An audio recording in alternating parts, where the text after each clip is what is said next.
এই যে এত বড় হাট, আসলে গরু কোথায়? প্রতি বছর তো এমন সময় আমরা গরু কিনে ফেলি, এবছর তো গরুই দেখছি না।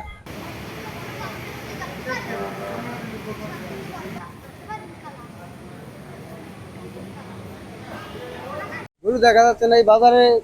গরু উঠবো এই বাজারে 2 দিন আগেই বলে বেচা কিনা হয়। ঈদের 2 দিন আগে বেচা কিনা হয়।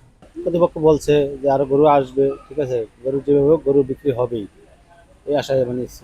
গরু হাটে কম আসার কারণ হচ্ছে যে এখন যে বৃষ্টি, আসলে এই টাইমে এত বৃষ্টি হওয়ার কথাও না, তারপরও আল্লাহ প্রদত্ত জিনিস বৃষ্টি হচ্ছে। আর ব্যাপারীরা এই বৃষ্টিটাও একটু ভয় পায়, কারণ হচ্ছে এই গরুগুলো আপনারা জানেন যে বেশিরভাগই লালন পালন হয় খুব শুকনো জায়গায় এবং খুব যত্ন সহকারে।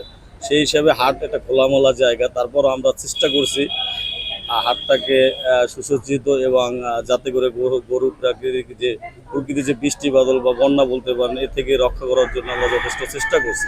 আপনারা জানেন এটা একটা শহরমুখী হাট, যার ফলে শহরের লোকে মানুষ যারা আমরা আছি তারা একটু কোরবানির 2-1 দিন আগেই কিনি। এটা হচ্ছে আপনার খাবারের, যেমন গরুর খাবারের সমস্যার কারণে এবং রাখার সমস্যার কারণে। রাখাটা হচ্ছে মেইন, কিন্তু মেইন সমস্যা।